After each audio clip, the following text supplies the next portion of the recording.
सुरुवातीला आपण पाहूया लक्षवेधी ठरणाऱ्या 3 महत्त्वाच्या बातम्या। यामध्ये पहिली लक्ष वेधून घेणारी बातमी आहे ती म्हणजे राज्य मंत्रिमंडळाची आज बैठक होणार आहे आणि खाते वाटप झाल्यानंतर पहिल्यांदाच राज्य मंत्रिमंडळाची ही बैठक होती आहे। दुपारी 12 वाजता मंत्रालयामध्ये या बैठकीचं आयोजन करण्यात आलेलं आहे। बीड आणि परभणी घटनेसंदर्भात मंत्रिमंडळाच्या बैठकीमध्ये चर्चा होण्याची शक्यता वर्तवण्यात येते, त्यामुळे या बैठकीकडे आपले लक्ष असेल।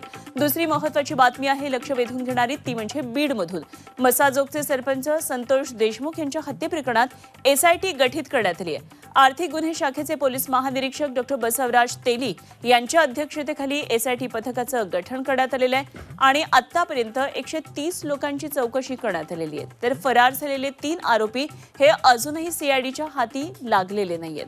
दरम्यान सीआयडीच्या ताब्यात असलेल्या वाल्मिक कराडबाबत तपासामध्ये अनेक धक्कादायक खुलासे देखील समोर आलेत। तिसरी महत्त्वाची बातमी ती म्हणजे संभाजीनगर क्रीडा विभाग घोटाळ्याची मुख्य आरोपी हर्ष कुमार क्षीरसागर याला अटक केली आहे। आर्थिक गुन्हे शाखेकडून हर्ष कुमारला दिल्लीतून ताब्यात घेण्यात आले आणि हर्ष कुमारला 7 दिवसांची आता पोलीस कोठडी सुनावण्यात आली आहे। आतापर्यंत 10 कोटींची मालमत्ता त्याच्याकडून जप्त करण्यात आल्याची माहिती कळते आहे।